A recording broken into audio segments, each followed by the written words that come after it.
Bonjour à tous et bienvenue à ce webinaire pour la présentation de Bloggers New 4e. Nous sommes ravis de vous retrouver en nombre, qui plus est. Donc, c'est toujours un grand plaisir que de vous accueillir, que ce soit en ligne comme aujourd'hui avec ce webinaire ou bien en présentiel lors de certaines présentations, qui plus est après cette fameuse période qu'on va essayer d'oublier qui s'appelle Covid. Donc, je me présente rapidement. Moi, je suis Johan Vigneault, délégué pédagogique. Certains ou certaines d'entre vous me connaissent déjà, car je suis ici depuis 2015. Donc, moi et ma collègue et mes collègues Virginie Chrétien et Laura Gilles, nous sommes en charge vraiment de vous faire connaître la démarche pédagogique lors de présentations en ligne cette année et par le passé en présentiel dans les établissements. Je suis accompagné par Frédéric Chotard, IAIPR de l'Académie de Nantes, et également directeur de collection de Bloggers, et également de la nouvelle collection Bloggers New. Et du coup, c'est vous, Monsieur Chotard, qui présentera de manière plus concrète vraiment la démarche pédagogique de Bloggers New 4e lors de ce webinaire. Alors, avant juste de vous laisser la parole, je vais expliquer brièvement comment va se dérouler ce fameux webinaire. Donc, il faut savoir que tous les micros de vous, spectateurs, et ainsi que vos caméras seront désactivés. Il faut savoir également que ce webinaire est enregistré, et il sera du coup disponible en replay, bien entendu. Donc, si jamais certains de vos collègues ou de vos amis arriveront en cours de route, ils pourront bien entendu retrouver le replay pour toute la partie qu'ils auront loupée. Bien entendu, vous pouvez utiliser le chat dès maintenant, c'est le bouton discuter. Ça va permettre vraiment de saluer, de dire bonjour. N'hésitez pas à nous dire dans quel établissement vous travaillez. Voilà, c'est vraiment un petit échange bref pour le début de ce webinaire. Néanmoins, lorsque M. Chotard commencera la présentation du Bloggers New 4e, ce bouton sera désactivé. Et vous aurez alors à disposition le bouton Q&R, qui veut dire questions et réponses. C'est par ce biais-là que vous êtes conviés vraiment à poser vos questions. D'ailleurs, c'est très important pour nous, car le webinaire va se découper en deux temps. Il y aura d'abord une première partie de 20 à 30 minutes de présentation vraiment de la démarche pédagogique, le Bloggers New, réalisé du coup par Frédéric Chotard. Et par la suite, il y aura un temps d'échange durant lequel nous répondrons à vos questions. Donc, Frédéric Chotard pour la partie vraiment pédagogique. Et si vous avez des questions portant sur nos offres, etc., je serai là, moi, pour répondre à ce type de questions. Du coup, n'attendez pas la toute fin du webinaire pour poser vos questions. Vraiment, faites-le de manière spontanée quand une question vous vient à l'esprit, car nous les notons et du coup, nous la poserons à l'oral. Enfin, je la poserai à l'oral à Frédéric Chotard s'il s'agit, comme je vous l'ai dit, d'une question d'ordre pédagogique. Donc voilà, le but, c'est vraiment de ne pas attendre la fin, d'utiliser ce bouton questions et réponses tout au long de la présentation. Voici, donc sans plus attendre, je laisse la parole à Monsieur Chotard pour la présentation et moi je vous retrouve tout à l'heure à la fin. Merci beaucoup. Merci beaucoup, merci Johan Vigneault pour cette présentation. Je suis très heureux de vous retrouver tous et toutes. Merci de participer à cet échange, ce webinaire, où nous allons parler donc de la nouvelle édition de Bloggers, Bloggers New 4e, voilà, qui vient juste de sortir. Vous le voyez sans doute à l'envers à mon image, mais vous le voyez aussi à l'arrière du décor de Johan Vigneault. Alors, quelques éléments sur lesquels on va revenir ensemble. Je vais lancer quelques diapos. Voilà, j'espère que vous les voyez maintenant. Lancement donc du nouveau niveau de Bloggers New après la 6e et la 5e. Nous venons tout juste de faire paraître la 4e, ce de quoi nous allons parler maintenant. Alors, quelques évolutions tout en gardant l'esprit principal de la série. Je pense que c'est comme ça qu'on peut dire les choses. L'esprit principal de la série, parce que c'est une série Bloggers qui a bien fonctionné dans les collèges, qui a bien plu à beaucoup de professeurs qui les ont utilisés. Il y avait un certain nombre d'éléments qui étaient novateurs au moment de la sortie de Bloggers première version, dont nous avons souhaité reprendre l'esprit, mais nous avons aussi entendu beaucoup de remarques qui ont été faites par des utilisateurs et ces remarques ont été prises en compte de façon à pouvoir proposer une version, une version améliorée, une version évoluée aussi qui s'appelle Bloggers New. Voici donc quelques illustrations de ce propos. D'abord, sur les contenus, nous avons réduit la quantité d'unités pour venir à 6 unités au total, auxquelles viennent s'ajouter quelques annexes. Alors, les unités, vous voyez, ils se présentent dans le tableau des contenus de cette manière. Voici les 6 unités qui défilent sous vos yeux rapidement. On pourra y revenir tout à l'heure plus en détail. Et puis les annexes qui apparaissent ici sur la page de tableau de contenu avec des contenus de lecture, de méthodologie sur lesquels là aussi nous reviendrons. Au fur et à mesure de ce diaporama, vous verrez apparaître des petites icônes jaunes marquées New qui vous indiquent évidemment les contenus qui sont tout nouveaux. Alors, une unité fonctionne sur une base qui est assez similaire à ce que vous avez pu connaître précédemment si vous étiez déjà utilisateur de Bloggers, c'est-à-dire une double page d'ouverture, suivie de 2 leçons, à chaque fois en double page. Chaque double page recevant un mini-challenge, c'est-à-dire une tâche intermédiaire qui est proposée aux élèves et aux professeurs. Une double page de grammaire, une double page de lexique, de vocabulaire, et puis une nouveauté avec une double page qui est constituée d'une part de la tâche finale, Your Challenge, et une page de l'autre côté qui est consacrée à de la révision sur des points de langue qui auront été travaillés dans l'unité. Ça s'appelle la page Let's Revise. Et on trouve enfin la double page qui était déjà connue sur le blog culturel, et puis des éléments aussi d'évaluation. Alors, pour ceux qui ne connaîtraient pas encore la méthode, je voudrais revenir simplement sur le titre. Ça s'appelle Bloggers, et c'est pas par hasard, c'est parce que le scénario, je dirais, le scénario général est de présenter un certain nombre de jeunes qui viennent du monde anglophone, qui ont l'âge de vos élèves, donc en l'occurrence ici l'âge d'élèves de 4e, qui viennent d'un peu partout dans le monde et dont on imagine qu'ils se connaissent par Internet interposé et qu'ils participent ensemble à un blog collectif. Et c'est ça qui les réunit. Ce sont donc des blogueurs qui discutent ensemble de différentes parties du monde. Certains vivent en Australie, d'autres en Grande-Bretagne ou aux États-Unis, et les élèves vont les découvrir au fur et à mesure. Je précise tout de même que c'est une sorte de prétexte culturel, c'est-à-dire que les élèves ne vont pas suivre de A à Z la vie, la famille ou les aventures de tel ou tel de ces personnages. Simplement, ils sont là en toile de fond. Ils apparaissent en particulier sur la double page d'ouverture pour présenter le thème, présenter aussi leur pays. Et ensuite, on les voit apparaître ponctuellement, et notamment sur la page, l'avant-dernière page qui s'appelle The Cultural Blog, où on les voit justement intervenir sur tel élément culturel de leur pays. Alors, la méthode en 3 points, voici les 3 points sur lesquels on va insister. D'abord, et ça c'est un point vraiment très important de cette méthode, en pleine conformité avec les programmes du collège, c'est la notion d'ancrage culturel et l'interculturalité. Le deuxième point sur lequel on a particulièrement insisté à l'occasion de ce remodelage de l'unité, c'est l'accessibilité. Comment faire en sorte que les tâches, les exercices, les activités soient accessibles à tous les élèves, y compris par des biais de simplification. Et enfin, comment faire en sorte que ces unités restent créatives et ludiques. On va vous donner ici quelques exemples. Voyons d'abord la question de l'ancrage culturel. Voilà donc les bloggers dont je vous parlais il y a un instant. Les 6 qui sont retenus cette année, vous allez, pour les utilisateurs déjà connus, en retrouver 2. Ce sont nos 2 Britanniques, George et Duncan. Et puis, on en a quelques nouveaux qui viennent du Canada, des États-Unis et aussi d'Australie. Chaque unité démarre avec une thématique et une problématique culturelle. Alors voilà, la question problématique apparaît dès la double page d'ouverture, à côté du numéro de l'unité. Ici, par exemple, que peut-on voir et faire dans l'Australie d'aujourd'hui? Vous voyez que la question est posée en français. L'idée est de présenter cette question aux élèves, qu'elle leur soit immédiatement accessible et qu'ils aient déjà une idée de l'axe qui est choisi pour cette unité. Ensuite, on rentre un peu plus dans le scénario, je dirais, de la vie de nos bloggers. Ici, c'est Kira qui prend la parole et qui explique quel est l'objectif général, l'objectif culturel de cette leçon. En l'occurrence, c'est comprendre en quoi l'Australie est une destination touristique aussi populaire aujourd'hui.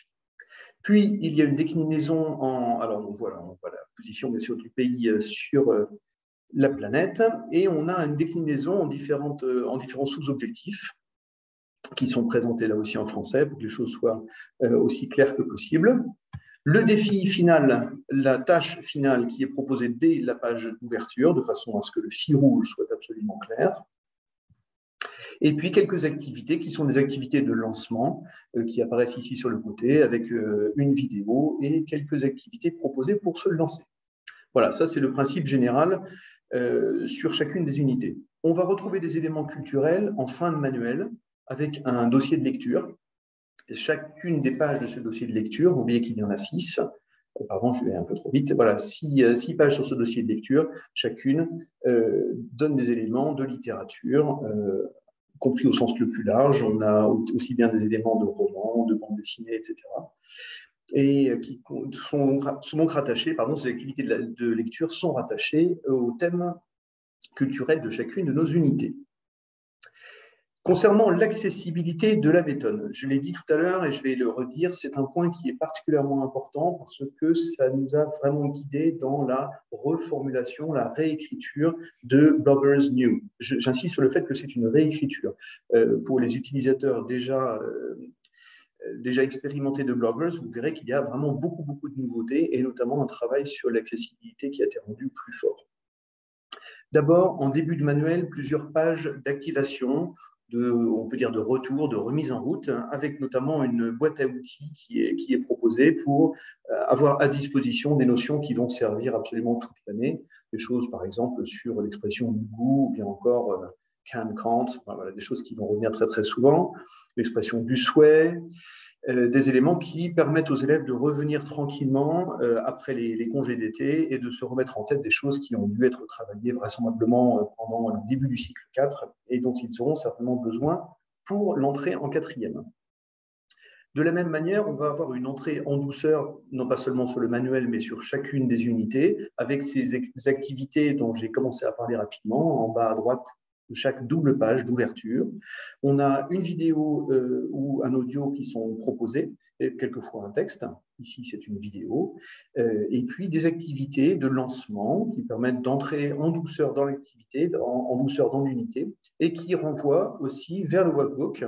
Alors, l'emploi du workbook n'est pas absolument obligatoire, mais les choses sont bien simplifiées lorsque les élèves ont accès au workbook. Ça leur permet d'avoir des espaces d'écriture, de prise de notes, etc., qui sont bien encadrés. Vous en voyez ici un exemple. L'exemple qui apparaît ici à votre écran est bien un extrait du workbook et non plus du manuel. Je reviens sur le manuel avec un autre exemple. Voilà la toute première unité sur la question de ce que signifie être britannique aujourd'hui. Nous avons le jeune George qui vient de Birmingham et qui présente sa ville. Vous voyez que cette fois, nos activités de lancement ne sont pas uniquement liées à une vidéo, même s'il y en a une, mais aussi liées à un échange de SMS entre deux jeunes, entre deux de nos bloggers, Kira et Josh, qui se parlent un petit peu. Voilà, qui se parlent comme ça par SMS interposé, et des activités sont aussi proposées pour exploiter ces supports. Voilà, donc là on a vu des exemples de mise en route progressive dans chacune des unités pour l'entrée dans le manuel, et on va retrouver ces effets d'accessibilité également au fil des unités, avec un travail sur une progression réaliste, un rebrassage fréquent. Alors, voyons quelques exemples de cette progression.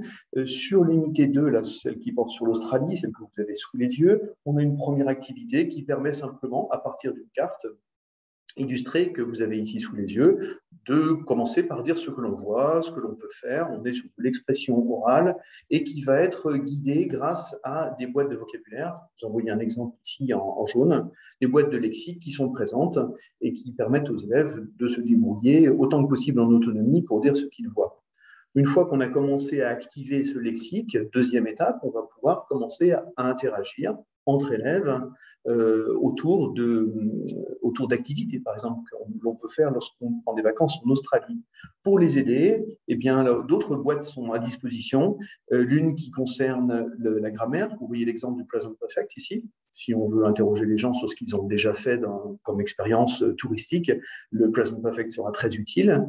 Et puis, on aura aussi besoin, puisqu'on va s'exprimer à l'oral, d'éléments de phonologie, donc le travail sur la prononciation de have, en l'occurrence, en liaison avec le present perfect, est ici à disposition. Une fois qu'on a, alors on peut faire tout ce travail-là sur le workbook. Vous voyez que là, je vous montre une double page de workbook qui permet justement d'activer ces éléments de grammaire et de phonologie. Je reviens au manuel.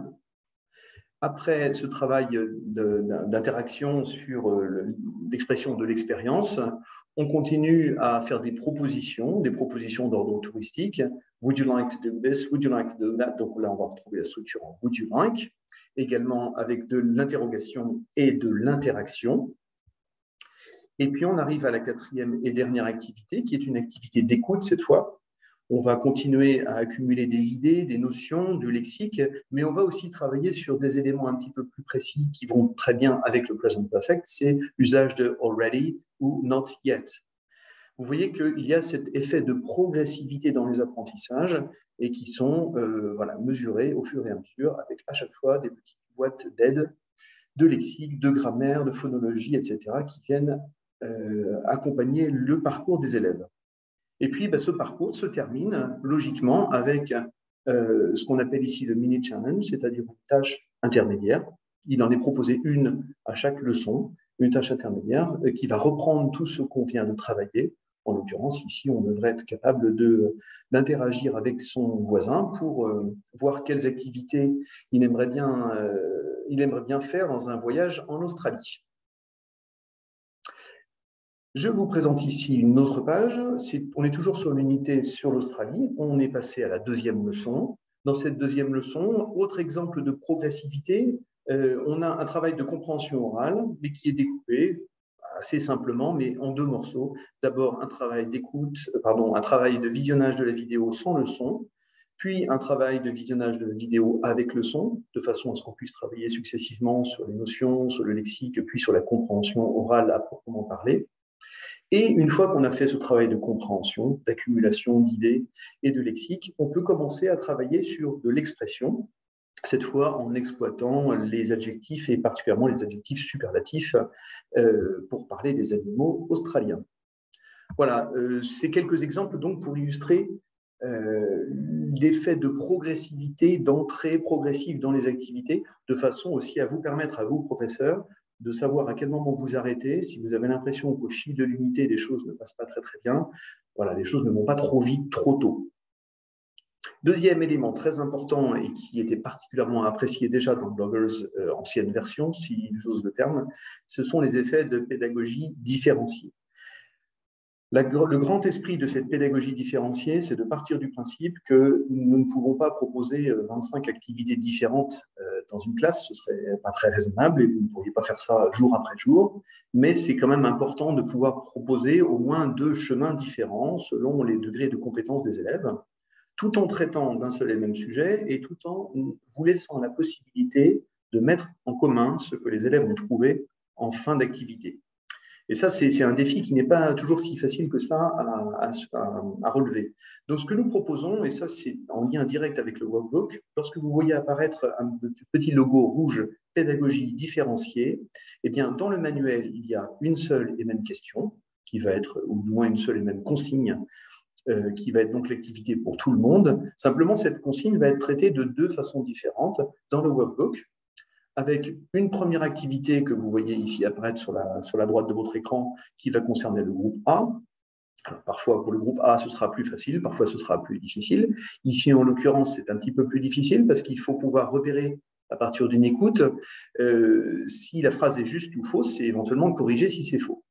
Et puis, le groupe B, lui, donc vous allez pouvoir diriger vos élèves vers un groupe ou vers l'autre, va avoir accès à une autre page de workbook. Et sur cette autre page, vous voyez, c'est la partie haute ici qui apparaît à votre écran. Sur cette seconde page de workbook, cette fois, il s'agit seulement, entre guillemets, de repérer si les activités qui apparaissent en orange sont effectivement pratiquées par le personnage ou pas. Donc, on n'a pas l'effet de correction nécessaire. C'est un petit peu plus accessible, un peu plus facile que pour le groupe A. Néanmoins, lorsque l'activité d'écoute sera terminée, eh bien, vous allez tout à fait pouvoir mettre en commun, puisque les 2 groupes d'élèves auront effectivement travaillé sur la même écoute et auront globalement repéré la même chose, mais avec des chemins légèrement différents. Voilà un exemple donc de ces activités de pédagogie différenciée qui sont très importantes, qui ont été vraiment conçues dans l'esprit de répondre à l'hétérogénéité de niveau de vos classes et qui ont été, je pense, assez finement mises en œuvre par les auteurs, notamment en faisant en sorte, par exemple, que les activités du groupe A et du groupe B n'apparaissent pas sur la même page, sans quoi, évidemment, ils vont regarder les réponses des uns ou des autres. Au-delà de ces principes de pédagogie différenciée, il y a aussi des aides, des coups de pouce pour les stratégies d'apprentissage qui sont proposées à différentes étapes dans le manuel, ainsi que dans le workbook. Stratégie, ou on peut dire aussi méthodologie, là on est vraiment à cheval sur les deux. Vous voyez en haut à droite de notre deuxième unité, on a une petite ampoule et c'est écrit « Je comprends une vidéo ». Lorsque vous voyez ce symbole, cette icône d'une petite ampoule, ça veut dire qu'on a un élément de méthodologie qui va nous permettre de prendre du recul sur l'activité qui est proposée et d'essayer d'en tirer des conclusions en termes transférables. Par exemple, comment est-ce que j'apprends à mieux comprendre une vidéo en général, pas simplement celle-ci, mais de manière générale. Si on va vers le workbook, je vous montre ici la page qui correspond au workbook sur la partie de droite. Eh bien, vous avez des éléments qui poussent l'élève dans l'encadré qui apparaît en bas de page. Ça pousse l'élève à réfléchir à la façon qu'il a d'aborder une vidéo, de la comprendre, de prendre des notes, etc. À partir d'un exemple concret, on essaye d'en tirer des conclusions d'ordre plus général. Et ces différentes stratégies sont développées sur un certain nombre de thèmes, sur la compréhension, sur l'expression, sur l'interaction, etc.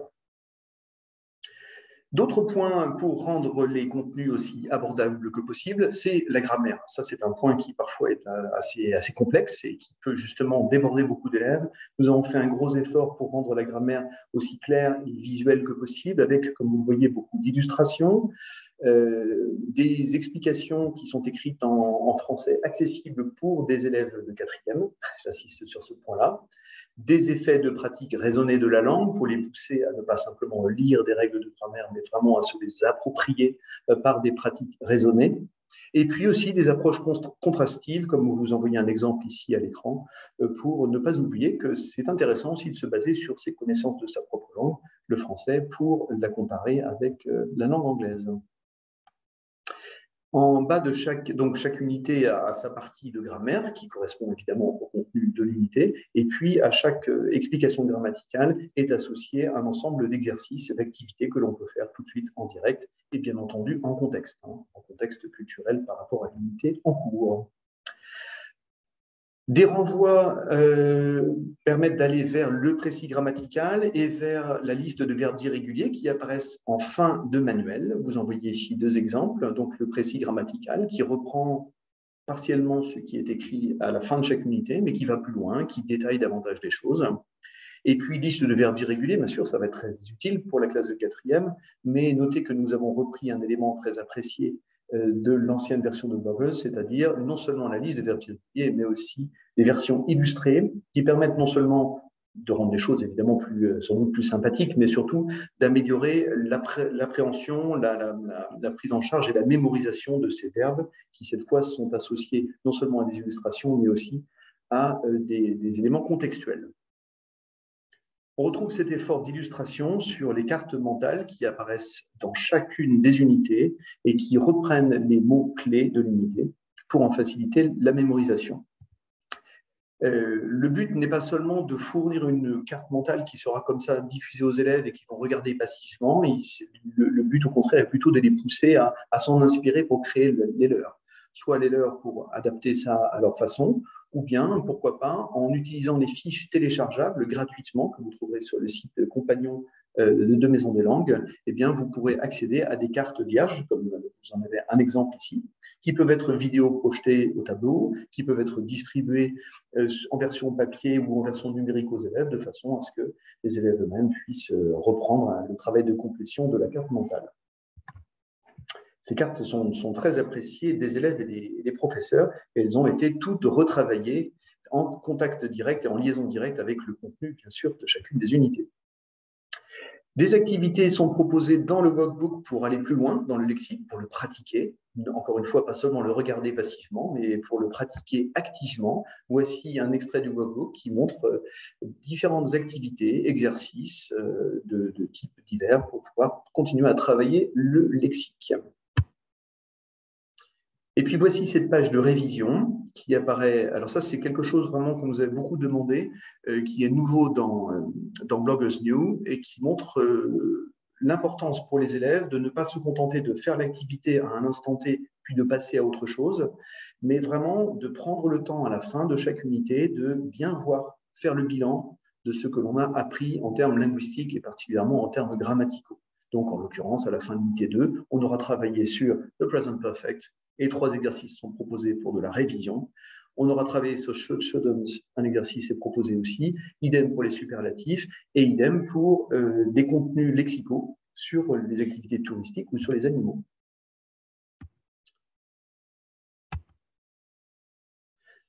Je vous ai déjà parlé des deux mini-challenges, c'est-à-dire les deux tâches intermédiaires qui sont proposées. Rappelons que, comme précédemment, ces tâches intermédiaires ne sont pas absolument obligatoires. Vous pouvez tout à fait vous diriger avec les élèves vers la tâche finale sans passer obligatoirement par ces tâches intermédiaires, mais ça peut vraiment quand même renforcer les choses. La tâche finale est bien détaillée, bien illustrée, et à chaque fois, ces tâches sont proposées avec des fiches téléchargeables, là aussi gratuitement sur le site Compagnon, que vous pouvez, comme l'exemple ici apparaît, que vous pouvez télécharger, visionner, projeter ou imprimer pour les élèves. Je fais dérouler quelques exemples ici de documents téléchargeables pour se préparer. Vous voyez par exemple cette fiche qui apparaît ici et qui est une fiche d'auto-évaluation pour les élèves pour se préparer à accomplir une tâche intermédiaire. La tâche finale qui apparaît ici sur la droite, toujours très détaillée, c'est-à-dire qu'on ne se contente pas de donner la consigne générale, mais on détaille ensuite chaque élément de la consigne pour rappeler aux élèves ce qu'ils doivent faire. Et puis, il y a toujours une présentation visuelle. Là, en l'occurrence, vous voyez cette présentation sur une petite tablette avec une sorte de journal de bord d'un touriste en Australie. Eh bien, c'est assez proche de ce qui est demandé aux élèves. Donc, ils peuvent voir concrètement ce qui est attendu d'eux à la fin de chaque unité. Je termine avec cet élément qui est nouveau dans notre méthode, c'est cette page de bilan de compétences. En fait, c'est une page qu'on peut considérer comme une page d'évaluation. Ce sera à vous de voir comment vous exploitez ça. On peut l'utiliser comme auto-évaluation, on peut l'utiliser aussi comme source d'évaluation externe si vous le souhaitez. Pour chacune des activités langagières, à chaque fois, il est proposé donc des activités d'écoute, d'écriture, etc., concernant ce que l'on aura travaillé pendant l'unité. À nouveau des fiches téléchargeables à votre disposition, ici par exemple pour une fiche d'écoute, ou ici pour une fiche de lecture, et enfin pour une fiche d'écriture, qui accompagne donc ces propositions d'évaluation. Parmi les derniers points concernant l'adaptation et l'accessibilité pour les élèves, je voudrais insister sur ce point-là. Nous avons le plaisir de recevoir à nouveau le tampon de validation de l'association ANAPEDIS, c'est-à-dire l'Association nationale d'associations d'adultes et de parents d'enfants dyslexiques. C'est un terme un petit peu long, mais enfin, c'est pour illustrer le fait que nous avons à nouveau beaucoup travaillé sur l'accessibilité de tous nos documents aux élèves qui sont en difficulté avec l'écrit, qu'ils soient dyslexiques ou qu'ils soient plus généralement un peu fâchés avec la lecture. Nous avons travaillé sur la typographie, nous avons travaillé sur la mise en page, nous avons travaillé aussi sur la façon d'aérer les contenus, de proposer des pictos, des icônes de repérage facile, et puis de bien mettre en lumière les consignes de façon à ce que lorsque les élèves lisent les consignes, ils retrouvent les consignes sur un format toujours identique, toujours au même endroit et en caractère gras. Je pense qu'il faut que j'avance rapidement sur la troisième et dernière partie, mais je pense que ça devrait aller. Mais cette deuxième partie, celle sur l'accessibilité, me semblait vraiment la plus importante parce que c'est ce sur quoi on a vraiment le plus insisté dans notre remodelage de Bloggers. Donc, quelques éléments ludiques et créatifs. Je vais vous en citer quelques exemples. Une sorte de course au trésor, un scavenger hunt qui est proposé en début de manuel pour une révision amusante des contenus de cinquième. Et puis, dans chaque unité, nous avons placé au minimum un jeu, une activité ludique, des jeux qui sont simples, qui ne vous demandent pas tout un matériel, qui ne vous demandent pas non plus d'y consacrer des heures, des choses qui sont vraiment adaptées à un contenu de classe et qui sont souvent, comme vous le voyez dans cet exemple-là, illustrées de façon à ce que les élèves se mettent tout de suite en situation d'énonciation et comprennent bien comment va fonctionner le jeu. On a quelques autres exemples qui déroulent ici. Ces jeux sont souvent appuyés sur des fiches téléchargeables, à nouveau, comme j'avais déjà évoqué à plusieurs reprises, téléchargeables, vidéoprojetables et ou imprimables. On va retrouver des jeux également qui sont liés au lexique. Et voilà, je me demande si je n'ai pas appuyé un peu vite. Non, c'est bon. Et je suis arrivé à peu près au terme du temps. On m'avait demandé de tenir à peu près une demi-heure. Allez, on est à peu près une demi-heure. Je crois que j'ai tenu le timing. Je vais rendre la parole à Johan Vigneault qui va détailler un peu la question de l'offre commerciale. Et puis, bon, moi, je suis allé assez vite, j'en ai bien conscience, mais je reviendrai avec plaisir sur certains éléments de détail en fonction de vos questions. Johan, à vous la main. Merci beaucoup, Frédéric. C'était parfait. Donc oui, avant de passer aux questions-réponses, petit topo sur nos offres commerciales. Déjà, il faut savoir que pour toute adoption d'un de nos manuels de bloggers, quelque niveau qu'il soit, si vous adoptez du papier, nous vous offrons pour tous les professeurs le manuel numérique, bien entendu, valable 5 ans, qui a 2 formats en plus, un format HTML, on le verra par la suite, et un format interactif, mais qui ressemble plus au visuel du format papier. Et on offre également la première année un manuel numérique pour tous les élèves. Voilà. Donc, il y a tout ça qui est offert. Si jamais vous êtes un établissement 100% numérique, on offre bien entendu le manuel du professeur. Ça va automatiquement dans la commande lorsque les commandes de licence élèves se font. Donc, il n'y a pas de problème par rapport à ça. Un petit dernier point aussi par rapport aux offres. On a un petit carnet de bord aussi pour les professeurs d'anglais. N'hésitez pas à jeter un petit coup d'œil. On sait que ça fait très plaisir. On a très bon retour par rapport à ça. Donc, n'hésitez pas à prévoir ça avant de partir en vacances, voir si ça peut convenir à votre manière de travailler. Et aussi, le dernier point, souvent on a des demandes sur cela, pardon. C'est notre site Espace Langue, qui est notre site compagnon. Alors, il faut savoir que nous, aux éditions Maison de la Langue, nous avons 2 sites, un site marchand emdel.fr et un site compagnon qui est vraiment plus pédagogique, qui s'appelle Espace Langue, nsalangue.emdel.fr. Mes collègues vous mettront de toute façon le lien dans la partie discussion. Et à l'intérieur, vous allez trouver notamment le livre du professeur, vous allez retrouver de nombreuses ressources vraiment complémentaires en lien avec la méthode. Vous allez également retrouver des éléments qui peuvent vous aider dans la vie de tous les jours en tant que professeur, pas forcément en lien avec la méthode. Je pense notamment à des fiches TIS, donc des sortes de fiches tutoriels qui expliquent comment utiliser tel logiciel TIS en classe d'anglais.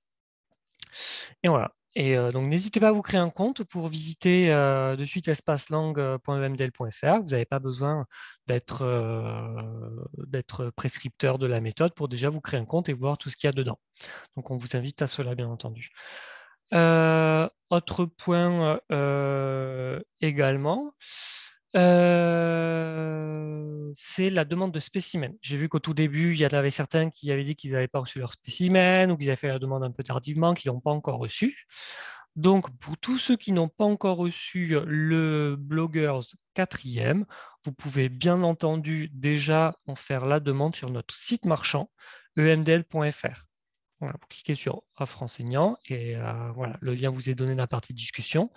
Donc, il n'est pas trop tard pour avoir votre spécimen. Je tiens à vous rassurer si jamais vous ne l'avez pas encore reçu. Donc, voici, voilà. Dernier point aussi, nous vous proposons une offre pour tester le manuel numérique des Bloggers New qui sont sortis l'année dernière, donc le 6e et le niveau 16e et le niveau 5e, pendant 3 mois, donc au moins jusqu'à la fin de l'année. Comme ça, vous disposez du manuel numérique, ça vous permet d'avoir accès à tous les audios, toutes les vidéos, pardon, et éventuellement, même si on est déjà le 1er juin, si jamais vous voulez prendre quelques petits éléments dessus pour terminer votre séquence ou faire une dernière séquence, si jamais vous avez encore le temps, on ne sait jamais. Voici le lien. Maintenant, on va passer à la partie questions-réponses. N'hésitez pas toujours à compléter encore le question-réponse si au fur et à mesure des idées de questions vous arrivent, chers spectateurs. On en a noté déjà quelques-unes, bien entendu. Alors, pour vous, cher Frédéric, on a une question qui arrive assez régulièrement, hein, c'est faut-il travailler les unités dans l'ordre du manuel?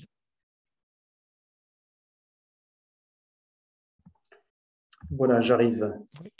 Écoutez, ce n'est pas absolument obligatoire. Enfin, non, ça n'est obligatoire d'aucune façon.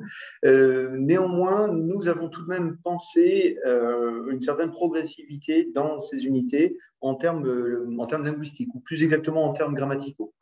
Je pense, enfin, voilà, si vous regardez les contenus grammaticaux de l'unité 1 du manuel, ben, vous verrez apparaître le présent simple. Et le présent simple, c'est sûr qu'il vaut sans doute mieux le réviser en début d'année plutôt qu'en fin d'année, même si évidemment on peut le réviser dans d'autres contextes. Donc je dirais qu'en termes narratifs ou scénaristiques, si j'ose dire, ça ne va rien changer. Vous pouvez tout à fait commencer avec l'unité 6 et terminer avec l'unité 1. Pour les élèves, ça sera relativement transparent, parce que qu'on découvre un des blogueurs à tel moment ou à tel autre, c'est pas grave. Qu'on parle de l'Australie avant la Grande-Bretagne, ça n'a pas non plus d'importance. Maintenant, en termes de progression grammaticale, voilà, j'aurais quand même tendance à recommander d'aller plutôt sur, allez, on va dire les 3 premières unités avant les 3 dernières. Voilà, si vous avez des petits mélanges à faire, je vous conseillerais quand même d'être plutôt dans cette logique-là. Mais voilà, on peut tout à fait intervertir l'unité 4 et l'unité 6, par exemple, ça n'a vraiment pas d'importance considérable. Parfait, merci beaucoup Frédéric. Une autre question pour vous, c'est, la voici, combien de temps passer sur chaque unité, plus ou moins? Bon, oui, plus ou moins. Merci pour ce complément parce que C'est moi qui l'ai rajouté. c'est toujours, non, c'est toujours très très difficile de répondre à cette question parce que c'est tellement variable selon, d'une part, le niveau des classes, leur rapidité, leur efficacité, la rapidité aussi habituelle des professeurs. Certains professeurs sont habitués à aller vraiment rapidement sur des activités et puis un peu moins sur d'autres. Bon, je dirais que globalement, la façon dont on a pensé les choses, on peut considérer que une séance par page, ça fonctionne pas mal. Une séance par page, ça fonctionne pas mal. Je mettrais sans doute une exception sur une double page d'ouverture. On pourrait considérer ça comme une seule page. Donc, une séance sur la double page d'ouverture, 1 à 2 séances sur la première leçon, donc qui tient en double page, 1 à 2. À nouveau, 1 à 2 séances sur l'unité suivante, et encore 1 à 2 séances pour l'accomplissement des tâches intermédiaires et de la tâche finale. Voilà, grosso modo, on se retrouve aux alentours de 7, 8 séances en général, normalement moins de 10 séances par unité. Mais voilà, ça ne compte pas évidemment les éléments d'évaluation, ça ne compte pas les éléments d'entraînement, d'exercice. Voilà, c'est donné de manière approximative puisque ça va dépendre beaucoup des pratiques individuelles. Néanmoins, j'insiste sur le fait que dans notre méthode, nous avons tenu à proposer des séquences courtes. Des séquences courtes qui, je le redis, tiennent en une unité d'ouverture, pardon, une double page d'ouverture, puis 2 leçons complètes. Voilà. Si on veut aller rapidement là-dessus, si on veut en faire des séquences de 5, 6 séances, c'est tout à fait jouable. J'ajouterai enfin, pour répondre complètement à cette question, que nous avons conçu nos séquences pour qu'on ne soit pas absolument obligé de suivre le fil rouge du début à la fin. On peut tout à fait se dispenser d'une partie de l'unité et l'activité continue à fonctionner, hein, notamment les tâches intermédiaires et finales. Ce n'est pas un fil rouge à suivre de manière impérative. Donc, à vous d'adapter les choses. Si vous voyez que votre classe est déjà très très à l'aise sur je ne sais pas, sur la manipulation des superlatifs, pour reprendre l'exemple de tout à l'heure, bah, vous zappez toute la partie sur la présentation des superlatifs et puis ça fonctionne très bien comme ça. Parfait, parfait. Et du coup, c'est vrai que le timing que vous proposez colle bien dans une année scolaire pour réaliser 6 séquences. C'est peut-être, j'imagine aussi pour ça qu'on a 6 unités dans le manuel. Oui, oui, sachant qu'on sait très bien que l'immense majorité des professeurs ne font pas que le manuel. C'est- Et vont, alors bon, voilà, pour certains, beaucoup exploiter le manuel, voire même l'exploiter complètement. Et je pense qu'avec justement le nouveau Bloggers, on peut tout à fait exploiter entièrement le manuel et avoir pour autant ici ou là l'envie de rajouter quelques séquences, ce qu'on appelle des mini-séquences. On en voit souvent aux alentours de Noël, par exemple, ou mini-séquences de Halloween, enfin voilà, des choses comme ça qui sont un peu plus légères et qui vont tenir sur 2, 3 séances. Souvent, les professeurs font ça. Voilà. Donc, il nous a paru vraiment préférable d'alléger finalement les contenus plutôt que de proposer des manuels dont on ne vient jamais à bout. Euh, et là, on est sur des contenus qui sont beaucoup plus raisonnables en termes de durée de séquence et de durée globale de l'ensemble du manuel. Parfait, merci Frédéric. On en a encore quelques-unes, notamment une qui est plus pour moi car ça concerne l'utilisation du manuel numérique, enfin des parties un peu plus techniques. Allez-y. Comment avoir accès au manuel numérique? Alors, une fois que vous avez votre manuel numérique, hein, comme je vous l'ai dit, il suffit d'en faire la demande quand vous êtes prescripteur du papier et vous les avez offerte. Vous recevez votre licence numérique, vous pouvez activer sur Educadoc. Vous avez ensuite, vous pouvez utiliser en ligne du coup avec Educadoc. Vous pouvez télécharger aussi Educadoc et donc votre manuel numérique sur n'importe quel ordinateur, notamment les ordinateurs de vos salles où vous êtes aussi et également celui de votre domicile. Et sur la partie déjà installée sur un ordinateur Windows, vous pouvez faire jusqu'à 2 copies de sauvegarde sur votre manuel numérique. Et bien entendu, vous pouvez passer par le GAR si vous êtes un établissement public. Enfin, je dis ça parce qu'il y a plus de publics qui passent par le GAR, même si les privés vont faire de plus en plus. C'est installable sur n'importe quel ENT, que ce soit des ENT ou même Pronote ou encore École Directe pour les établissements privés. Donc voilà, vous pouvez installer ça voilà, dans tous ces ressources-là. Donc il y a plusieurs biais différents vraiment qui vous permettent d'accéder au manuel numérique. À vous de voir celui qui vous convient le plus. Généralement, c'est par l'ENT. Et bien entendu, les manuels sont quand même installés dans les ordinateurs des classes car lorsqu'on est un grand établissement et qu'il y a beaucoup de monde en même temps sur le manuel numérique, parfois le fait qu'il soit déjà installé, ça permet de ne pas avoir besoin d'une connexion Internet et donc de lancer un audio ou une vidéo et faire en sorte que ça ne mouline pas, car quand on est nombreux dans l'établissement scolaire et que beaucoup de personnes sont en même temps sur Internet, voilà, ça peut prendre du temps. Donc voilà, il y a tous ces biais-là pour avoir accès au manuel numérique. N'hésitez pas à nous poser vraiment des questions pour comment dire, pour qu'on vous guide de manière plus précisément quand vous aurez le manuel numérique à la rentrée, soit directement vers nous ou soit vers nos confrères du KNE, ce sont eux qui s'occupent de la technologie et du CADOC. Voilà. Je voudrais compléter un tout petit peu ce que vous dites, Johan, ou du moins prendre un pas de côté pour redire une Ouais. chose qui me semble vraiment très importante. Si, lorsque vous réfléchirez au choix de tel ou tel manuel pour l'année prochaine, pour vos élèves, ce serait vraiment très dommage que vous vous contentiez de feuilleter la version papier de Bloggers. Elle fonctionne, de notre point de vue, elle fonctionne déjà très bien comme ça. Mais si vous passez à côté de toutes les ressources complémentaires gratuites auxquelles déjà vous pouvez accéder rien qu'en complément de la version papier du manuel, ce serait dommage que vous manquiez ça. Donc, n'oubliez pas d'aller voir sur le site Espace Langue, je crois que c'est ça, espacelangue.emdl.fr. EMDL.fr. Voilà ce qui sera redonné par les collègues là dans la partie chat. Merci. Allez voir les ressources complémentaires, regardez-les en parallèle des contenus qui sont proposés sur la version papier. Et puis, bien sûr, écoutez et visionnez les sons, les vidéos qui vont avec, parce que c'est pour nous c'est peut-être pas l'essentiel, mais enfin, ça fait vraiment partie de la colonne vertébrale de la méthode. Nous avons partout des activités d'écoute, des activités de visionnage, parce qu'on sait à quel point l'entraînement à la compréhension orale est essentiel. Et puis il y a aussi des modèles de répétition, des activités de phonologie qui sont vraiment précieuses et auxquelles évidemment vous ne pouvez pas accéder simplement en regardant la version papier du manuel. Voilà, donc on a des choses intéressantes sur la version papier, mais on ne voit pas tout, loin de là.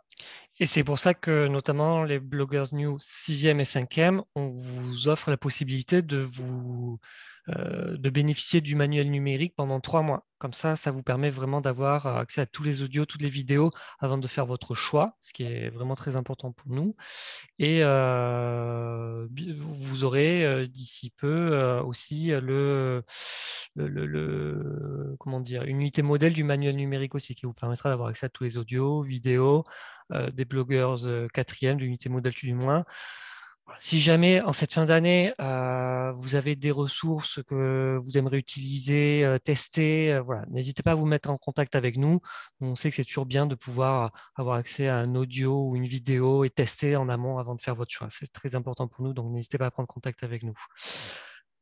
Autre question, Frédéric, par rapport à, il y en a deux d'ailleurs, par rapport à la pédagogie différenciée. Donc la Oui. première, c'est je cite, je n'utilise jamais les parties différenciées et donne le même document en choisissant d'ordinaire le plus simple. Comment franchir le pas sans risquer des corrections à rallonge? D'accord. Je crois qu'il y a deux choses dans cette question. Il y a d'une part le fait qu'effectivement, on n'est pas du tout tenu de passer par ces éléments de différenciation. Et si on a l'impression que globalement, on a une classe de niveau relativement faible, bon, on peut tout à fait se dire bon, que voilà, la fiche la plus simple va être celle qui nous convient le mieux pour tout le monde et on laisse tomber l'aspect différenciation. Ok, pourquoi pas? Ça peut tout à fait s'entendre en fonction du niveau des classes. Maintenant, la deuxième question derrière, c'est comment ne pas perdre trop de temps sur les éléments de correction. Ça, c'est un point, alors je pourrais élaborer assez longuement sur ce point de pédagogie. Je dirais que de façon générale, j'aurais tendance à dire aux professeurs, évitez de consacrer effectivement trop de temps sur la mise en commun parce que ça pose un certain nombre de difficultés. La première de ces difficultés, c'est que du point de vue des élèves, la plupart du temps, la mise en commun consiste à refaire ce qu'ils viennent déjà de faire pendant l'activité. S'ils se sont consacrés individuellement ou par pair à une activité d'écriture, par exemple, ou de repérage d'informations pendant une dizaine de minutes, et qu'ensuite le professeur ou la professeure dit allez, maintenant on va mettre en commun, et quelquefois la mise en commun dure plus longtemps que l'activité elle-même, et il y a vraiment des effets d'ennui parce que de redondance qui se mettent en place dans les classes. Donc ma recommandation est plutôt de dire d'abord, qu'est-ce qui est le plus important? Le plus important, c'est vraisemblablement l'activité individuelle elle-même, plus que la mise en commun d'informations recueillies. Donc, essayons déjà de réfléchir à la répartition du temps pour que le temps soit davantage consacré sur l'activité que sur la mise en commun. Premier point. Deuxième point, si vous avez le sentiment que cette mise en commun traîne en longueur, n'hésitez pas à vidéo-projeter la solution. C'est-à-dire qu'on n'est pas forcément obligé d'aller jusqu'au bout de l'interrogation individuelle de chaque élève pour trouver tout ce qui a été dit. Vous, professeurs, vous devez d'abord être les maîtres du temps qui se déroule dans la classe. Ça, c'est vraiment un élément pédagogique tout à fait central. Donc, si vous avez décidé que la mise en commun devait durer 5 minutes, eh bien, vous le faites pendant 4 minutes en interaction avec les élèves. Et puis, quand il ne reste plus qu'une minute, n'hésitez pas à dire, écoutez, on n'a pas le temps de continuer à débattre autour de la mise en commun. Je vous projette la solution, entre guillemets, le corriger. Et puis, voilà, vous prenez en note ce qui doit l'être et on avance sur la suite. Bon, je pourrais en parler encore assez longuement. Ce n'est pas un point de vue que je développe uniquement sur des questions de différenciation pédagogique, mais davantage sur des questions d'animation de groupe et d'utilité de la mise en commun. On s'aperçoit d'ailleurs, je terminerai là-dessus, pour moi qui visite beaucoup de cours, que la plupart du temps, si on s'interroge vraiment sur la nécessité de la mise en commun, ce n'est pas si clair que ça. En fait, il n'y a pas de table de la loi quelque part qui dit qu'il faut faire une mise en commun à l'issue d'une activité. C'est pas si évident que ça. Souvent, l'activité se suffit à elle-même. Si vous, professeur, vous circulez pendant, mettons, les 10 minutes que dure une activité ou les 5 minutes que dure une activité individuelle, que vous regardez ce que font les élèves, que vous constatez qu'ils font bien l'activité qui est demandée, et qu'éventuellement, vous pourriez vous contenter à la fin de vidéo projeter, le corriger, eh bien, je ne suis pas sûr que la mise en commun soit absolument nécessaire. En tout cas, ne vous y contraignez pas, parce qu'il ne me semble pas que ce soit un point de passage si obligé que ça. Voilà quelques réflexions sur cette question. Non, mais c'est très intéressant en plus. Et comme on dit, c'est pas forcément que pour la pédagogie différenciée. Par contre, j'en ai une deuxième qui concerne la pédagogie différenciée. C'est euh, qu'est-ce que le logo Bloggers Plus dans le workbook que j'ai pu voir lorsque j'ai reçu mes spécimens? J'en sais rien du tout. Il y a un moment, il y a les petits Bloggers Plus dans le workbook. C'est aussi la pédagogie différenciée, c'est pour aller un peu plus loin. Enfin, c'est Ah, pour c'est dans des le... élèves voilà, qui peuvent aller D'accord. plus loin, qui sont plus, comment dire, qui Autant avancent pour moi, vite. je restais sur le manuel. Non, non, sur Voilà. le Merci, workbook. merci Joanne de réactiver mon pauvre cerveau là-dessus. Voilà, exactement. C'est une forme de différenciation aussi. Pour l'instant, peut-être qu'on a présenté la différenciation de manière un petit peu monolithique en rappelant qu'il y a des élèves qui ont besoin d'avoir des chemins plus simplifiés ou moins rapides. C'est vrai, ça fait partie de la différenciation. Mais la différenciation, c'est aussi, comme dit souvent cette expression des professeurs, c'est donner à manger à ceux qui ont faim, hein. Et c'est effectivement ce qui est proposé en particulier dans le workbook, parce que là, on a de la place. On a la possibilité de rajouter effectivement des éléments, des items, des pictos. Et l'élément plus, eh ben, c'est pour ceux qui peuvent et veulent aller plus loin. Voilà, c'est tout à fait ça. Parfait, merci Frédéric. On a d'autres questions intéressantes quand même aussi. C'est Pardon, Johan, oui, je me permets juste de dire une chose. dis-moi. Sur le workbook, je ne suis pas sûr d'avoir été bien clair à ce sujet-là. On en parle beaucoup de workbook parce que de notre point de vue de concepteur et d'auteur, on a pensé aux deux en même temps. C'est-à-dire Mhm. qu'on n'a pas d'abord pensé le manuel pour ensuite se mettre à faire le workbook. On a essayé de développer les deux en même temps. Toutefois, il est tout à fait possible d'adopter, pour utiliser votre terme, d'adopter le manuel sans forcément faire acheter le workbook.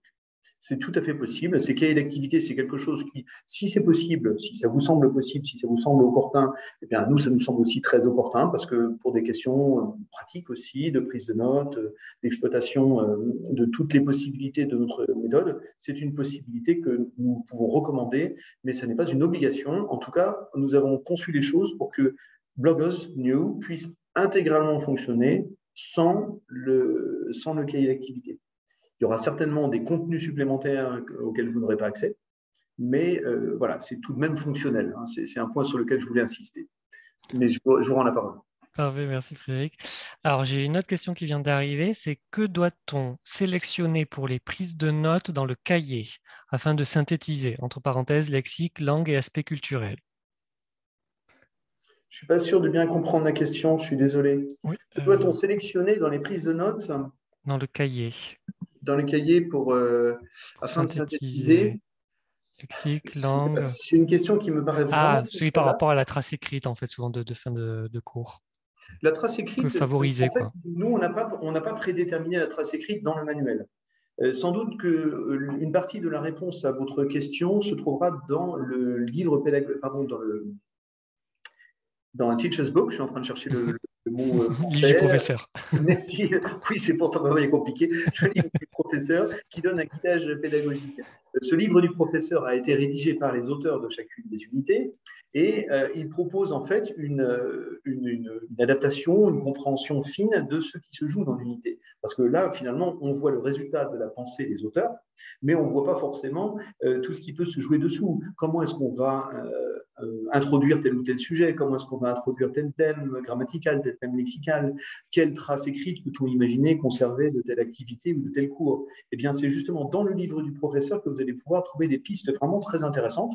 On ne va pas vous imposer une trace écrite plutôt qu'une autre, parce que la base didactique quand même d'une trace écrite, c'est de fonctionner en fonction de ce qui s'est vraiment passé pendant le cours, et non pas sur la base théorique de ce qu'on voudrait qu'il se passe. Néanmoins, vous trouverez dans le livre du professeur, dont je crois on n'a pas encore parlé, Mm. des pistes justement concernant le bon moment pour la trace écrite ou le bon moment pour établir un bilan de ce qu'on a appris dans la journée. Mais à ce propos, peut-être pourrait-on dire, Joanne, un petit mot sur le livre du professeur, parce que ça, c'est vraiment un point très, très important. Là aussi, on peut faire sans, mais enfin, ce serait dommage de s'en priver. Oui, surtout qu'il est à l'achat si vous voulez vraiment le livre du professeur broché, et vous pouvez le télécharger au format PDF gratuitement sur espacelang.mdl.fr notamment. Donc, On n'a même pas besoin de casser sa tirelire. Hein. c'est ça. Pourquoi s'en priver du coup? Non, mais voilà, c'est vraiment très précieux parce que vous allez pouvoir vraiment accéder à la façon dont les auteurs ont pensé dans le détail l'exploitation de chacune de ces activités. C'est là aussi où vous trouverez des pistes qui n'apparaissent pas dans le manuel, faute de place. Par exemple, des pistes de différenciation supplémentaires pour pouvoir aller plus loin. Un peu le Bloggers Plus dont on parlait tout à l'heure dans le workbook, dans le cahier d'activité. Ça aussi, vous le trouverez dans le livre du professeur avec des pistes de ressources supplémentaires, des idées d'exploitation numérique. Enfin, voilà, beaucoup de choses qui ne peuvent pas être présentes concrètement dans le manuel, sinon le manuel ferait 2 fois plus de place. Et c'est très très précieux. On vous recommande vivement de lire le livre du professeur. Parfait, parfait. Et on a une autre question, c'est pourquoi vous regardez le questionnement en anglais dans les évaluations de compréhension écrite et orale? Oui, bah écoutez, ça c'est assez évidemment, on s'est beaucoup posé la question. Il y a du pour et du contre dans les deux points de vue, donc je ne vais pas rouvrir le débat ici avec vous. Finalement, le choix qu'on a fait, c'est le choix de la simplicité, c'est-à-dire que nous avons dit pour blogueuses, et c'est particulièrement, je crois, audible pour les élèves qui arrivent en quatrième et troisième, toutes les consignes sont données en anglais. Voilà. On va retrouver très fréquemment les mêmes consignes. Donc, au bout d'un moment, les choses se ritualisent. Et à partir du moment où toutes les consignes sont données en anglais, il nous est apparu assez naturel de faire en sorte que les questions aussi soient posées en anglais. Évidemment, on a essayé de travailler sur ces questions pour qu'elles soient accessibles autant que possible.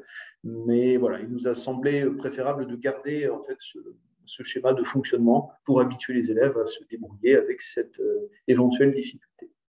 C'est un choix voilà, qu'on assume. Maintenant, on peut comprendre évidemment que vous choisissiez avec certaines classes ou certains élèves leur proposer une traduction des questions. Si ça vous semble absolument inaccessible, bien sûr, c'est tout à fait possible. Et je pense aussi que cette personne voulait peut-être parler de la...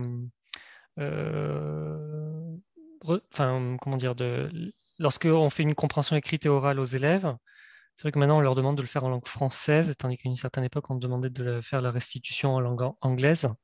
Moi, je dirais pas tout à fait ça. En fait, on ne demande ni l'un ni l'autre. Hein. Ce qu'on demande, et là pour le coup, je mets ma casquette d'IAIPR pour répondre à cette question-là. Les programmes de collège ne nous disent pas qu'il faut faire des compréhensions écrites avec une restitution en français ou en anglais. Ce que disent les programmes, c'est qu'il faut entraîner les élèves à la compréhension orale et à la compréhension écrite, et bref, à toutes les activités langagières, selon des modalités variées. C'est ça qui est important. Donc, la capacité pour des élèves de restituer des éléments en français ou en anglais, je dirais que j'évite d'avoir une religion dans un sens ou dans l'autre. C'est intéressant de pousser les élèves à s'habituer à faire un peu des deux, pourquoi pas. Et on peut aussi imaginer des restitutions qui ne se feront ni en français ni en anglais, mais de façon détournée. Par exemple, au lieu de restituer le contenu d'un document, eh bien, on doit exploiter ce qu'on a compris pour formuler autre chose, pour par exemple créer un questionnaire pour son voisin ou des choses comme ça. Bon, voilà, donc je dirais qu'il n'y a pas une seule façon de faire, et en tout cas, on n'a pas spécialement mis en avant le fait qu'il fallait restituer, par exemple, de la compréhension orale en français. Ce n'est pas une obligation du tout, et ce n'est pas du tout une demande des programmes. Parfait. Je dirais simplement de façon générale que plus les élèves s'expriment en anglais, mieux je me porte, mieux vous vous portez, et mieux eux se portent, puisque c'est toujours des éléments d'entraînement, évidemment, à l'écriture. C'est vrai, c'est vrai. On en a encore une autre qui est assez précise. C'est combien de temps passeriez-vous sur la double page qui porte sur le present perfect? J'imagine qu'on parle de l'unité modèle. Oui, c'est une question qui est bonne. Alors bon, je suppose que c'est juste l'exemple du Present Perfect, mais c'est vrai que c'est un peu le gros morceau typiquement de l'année quatrième quand même, cette affaire de Present Perfect. Je recommande vivement pour ce fameux gros morceau, parce que c'est pas évident pour les francophones que d'intégrer les éléments du Present Perfect, de se poser la question non pas en termes de temps passé, mais de quantité de révision espacée dans l'année. Je trouve toujours un peu problématique de consacrer beaucoup de temps, plusieurs heures à travailler sur le Present Perfect pour ensuite finalement presque entre guillemets le laisser tomber et sur les 2 séquences suivantes ne plus exploiter le Present Perfect pour ensuite ne le retrouver que 6 mois après. Et je crois que ça, c'est souvent ce qui pose difficulté, c'est un effet comme ça comment dire, de saucissonnage des apprentissages. Donc, j'aurais tendance à dire une introduction du Present Perfect assez rapide, peut-être dès le début de l'année, d'ailleurs sans avoir l'air d'y toucher, simplement par des expressions rituelles, par exemple, qu'on va retrouver sur des débuts de séance. En fait, on utilise le Present Perfect sans vraiment l'étudier. Et puis, le moment où on y rentre très concrètement avec l'unité sur l'Australie, cette fois, on va y passer eh bien, peut-être 2 séances, 3 séances. On va l'exploiter effectivement au fil de l'ensemble de la séquence. Et puis surtout, à la séquence suivante, on fait en sorte que ça revienne. Et puis celle d'après aussi, pour que vraiment vous fassiez plutôt un projet sur l'année avec des reprises régulières, en laissant un petit peu l'oubli faire son œuvre pour réactiver les apprentissages de manière régulière et circulaire. On peut d'ailleurs faire le lien avec un des éléments méthodologiques qui sont proposés à l'arrière du manuel. Lorsqu'on fait des recommandations méthodologiques aux élèves pour comment bien apprendre le lexique, par exemple, eh bien, on leur recommande exactement ça, c'est-à-dire de travailler sur des répétitions, ce qu'on appelle les répétitions espacées. Je vous en recommande la lecture, hein, c'est certainement utile pour tout le monde. Exactement, mais parfait. Mais c'était la dernière question, Frédéric, enfin Monsieur Chotard, pardon, excusez-moi. Oui, C'était la dernière question. très bien, le timing est parfait alors. Exactement. Du coup, on va remercier vraiment toutes les personnes qui ont pu assister à ce webinaire, à tous ceux qui ont posé des questions, qui ont fait vivre du coup ce webinaire tous ensemble. J'espère que vous avez passé un agréable moment, tout comme nous l'avons passé avec Monsieur Chotard. Et voilà, n'hésitez pas par la suite à nous écrire pour visite personnalisée ou je ne sais quoi, n'importe quel besoin qui se ferait savoir au niveau de Bloggers New. Voilà, on est là vraiment pour vous, donc n'hésitez pas à rester en contact avec nous, c'est toujours un grand plaisir. Vous proposez aussi des présentations, c'est ça, dans les Exactement, on établissements, vous propose continuez des à faire ça Alors maintenant, on les fait plus en ligne depuis à la période de distance? Covid, 30 minutes ou 1 heure, de manière poussée ou plus en allant vraiment dans le, comment dire, à l'essentiel. Voilà. Mais ça vous permet éventuellement, là je dis ça pour les professeurs, éventuellement qui veulent réfléchir en fin d'année sur l'adoption de tel ou tel manuel, de se réunir à deux ou trois en fonction de vos effectifs, Exactement, et puis de se mettre d'accord sur une demi-heure de discussion avec vous. c'est ça. On est Voilà, là et pour... n'hésitez pas, et puis faites de même. Là, je le dis, désolé pour l'équipe commerciale, mais n'hésitez pas à faire de même aussi avec d'autres éditeurs, d'autres propositions, c'est-à-dire vraiment rentrer dans le détail. Hein. Allez voir le détail de ce qui se passe dans les pages de grammaire, allez voir dans le détail de ce qui se passe sur les pages d'activité, et, sur les contenus additionnels, etc., pour vraiment pouvoir faire votre choix en connaissance de cause. C'est important que vous ne vous contentiez pas de feuilleter la version papier des manuels, parce que comme je le disais tout à l'heure, on risque de passer à côté de pas mal de choses. Exactement, exactement.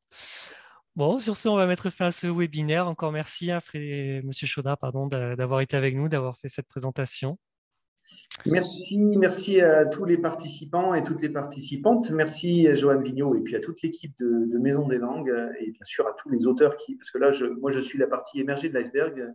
Je suis celui qui a fait de la coordination pédagogique, mais évidemment, il y a beaucoup, beaucoup de gens, des éditeurs et des auteurs qui ont travaillé à ce manuel. Donc, à travers eux, je remercie tout le monde.